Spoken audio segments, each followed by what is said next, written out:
So what will happen in Bitcoin is that every participant will store this blockchain. So basically every single participant in the Bitcoin network will have the whole history of the blocks, the whole history of the blocks. Why? Because we don't have one server we can trust. Everybody has to be involved. We want complete democracy, we want complete decentralization. So everybody will store a version of the blockchain, which is very, very wasteful. When someone wants to create a new transaction, they broadcast the transaction to everyone. Now, everyone has to check the transaction. So who is the ledger owner that checks the transaction? Is everyone. Everyone will check the transaction. If it's correct, they will append it. If it's not correct, they will not append it.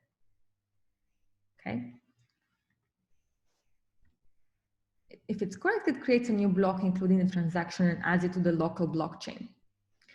However, the problem is that some participants can be malicious. Okay, so they might not append some transaction, or they might not check transactions correctly, or they might want to replay transactions, or they might allow invalid transactions. Okay, but Bitcoin assumes that the majority are going to be honest. So then what Bitcoin tries to do is it tries to, have some sort of agreement, which is called consensus. But the first question I have for you guys is, why isn't what we have so far sufficient? Okay, why isn't that, why isn't the hash chain not enough? What issues can happen here?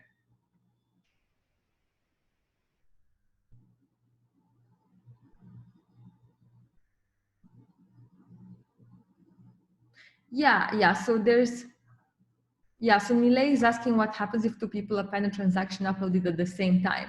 Right, this is a problem because, different people in the network will take them in different orders, especially if some are malicious or not, absolutely.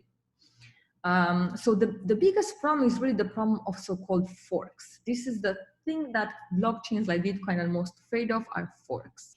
So namely different versions of the blockchain.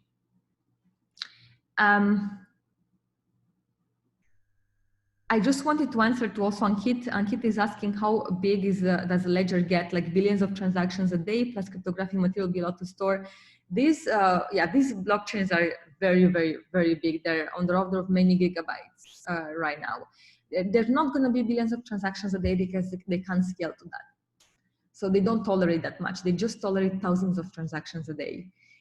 We'll look at the blockchain live next time and see. And that's another problem why they can't really replace cash. They just can't sustain that rate. But even that, at the lower rate, they're still big and everybody downloads them. Yeah, so here's the problem. The problem is that people can choose to truncate the blockchain, not include certain transactions. So we need a way for everybody to agree on the content of the blockchain, the consensus. So I'm just going to give you the example of what's wrong, and next time we will cover the actual consensus because it takes some time to chew it. But here's the problem. Say that Mallory wants to buy a house from Bob. Okay, so she pays Bob 500K and she gets the house. Then she's not happy with that transaction because she's not happy she lost the money. She's happy with the house though, but she wants the money back. So she forks it. What does it mean? She goes back, discards the block with the transaction and creates creates other blocks that chain from the past.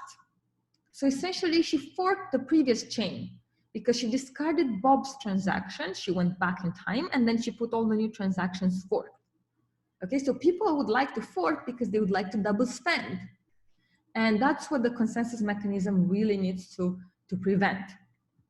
So next time we're going to talk about the proof of work and the consensus mechanism and how that is preventing the fork. But right now, in this class, we wanted to make sure we understand the cryptographic transactions and the hash chain, or the blockchain, which chains the blocks via the hash. Do people have any questions about these two notions? Linda is asking, can you explain the transaction signature again? Yes, absolutely. Let's do that. Let's go over that very fast again. So basically here you can see the transaction format. When a sender wants to send to a receiver X Bitcoins, they're creating a transaction like this and they're signing it with the key of the sender. Now this other part, what is this other part? Well, the sender can only send money to a receiver if they have money from a list of transactions. Okay, so the sender must have received some money, some Bitcoin in a list of transactions L. Now let's say the sender received 10 Bitcoins in this transaction L, and the sender only wants to send to the receiver 5 Bitcoins. Then there's 5 that are left, and the sender is just going to send them to himself. Okay, so the transaction is simply saying publicly sender sends to publicly receiver this much Bitcoin from these transactions where the leftover for the sender is R. Okay, and then you just append these on the ledger. So Andrew's asking, so the hash chain is the hash transaction history for the Bitcoin? Yes, absolutely. The hash chain is basically a hashed transaction history for Bitcoin. The last hash includes the whole history inside it. That's why it's very important to get it from a trusted location. And next time we'll see how it's gotten from the consensus.